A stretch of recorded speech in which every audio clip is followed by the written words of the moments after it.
देहू दर्शन या सिरीजचा हा दुसरा व्हिडिओ आहे। या व्हिडिओमध्ये मी तुम्हाला अभंग तीर्थ, भगवान श्रीकृष्ण मंदिर, शिव मंदिर आणि इंद्रायणी नदी दाखवणार आहे। त्यामुळे व्हिडिओ पूर्ण पहा। चॅनलवर नवीन असाल तर चॅनललाही सबस्क्राइब करा।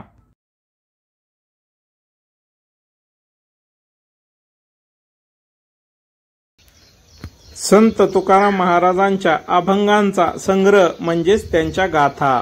या गाथांचा संग्रह इंद्रायणी नदीत दगडाला बांधून संत तुकाराम महाराजांना विरोध करणाऱ्या लोकांनी बुडवल्यानंतर संत तुकाराम महाराजांनी एका दगडी शिळेवर बसून 13 दिवस अन्न पाणी सोडून तपस्या केली होती। नंतर 14व्या दिवशी सूर्योदयाच्या वेळी याच ठिकाणी उंबराच्या झाडाजवळ गाथा बांधलेल्या दगडासकट तरंगून वर आल्या।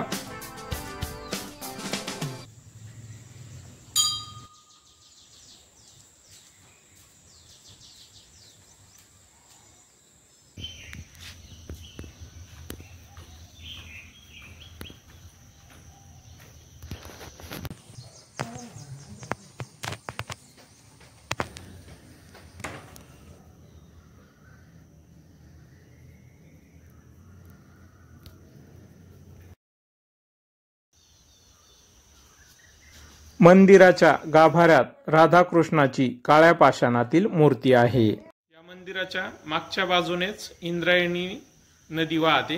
त्या ठिकाणी आपण आता जाणार आहोत।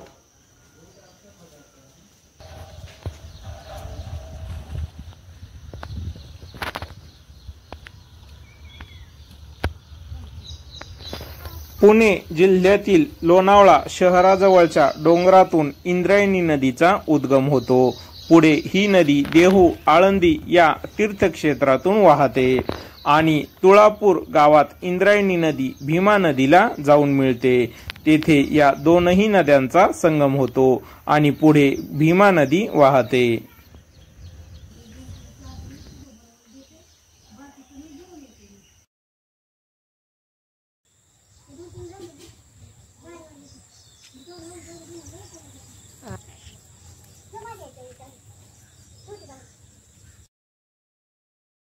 आता मी इंद्रायणी नदीच्या घाटावर आलेलो आहे। ह्या इथं याशी इंद्रायणी नदी वाहते आणि हा असा घाट बनवलेला आहे आणि मंदिराच्या मागच्याच बाजूला आहे मुख्य मंदिर जे आहे गाथा मंदिर, त्याच्या मागच्याच बाजूला इथं असा घाट आहे आणि ही इंद्रायणी नदी। या इंद्रायणी नदीच्या पात्रातूनच बुडवलेल्या गाथा वर तरंगून आल्या होत्या। हा व्हिडिओ तुम्हाला नक्कीच आवडला असेल। या व्हिडिओला लाईक करा आणि चॅनलवर नवीन असाल तर चॅनललाही सबस्क्राइब करा। तुम्ही जर देहूला कधी आलात तर या ठिकाणांना अवश्य भेट द्या आणि या व्हिडिओला जास्तीत जास्त व्हॉट्सअप ग्रुपवर शेअर करा। शेअर केल्यामुळे इतरांनाही या ठिकाणाची माहिती होईल आणि दर्शन घडेल। धन्यवाद।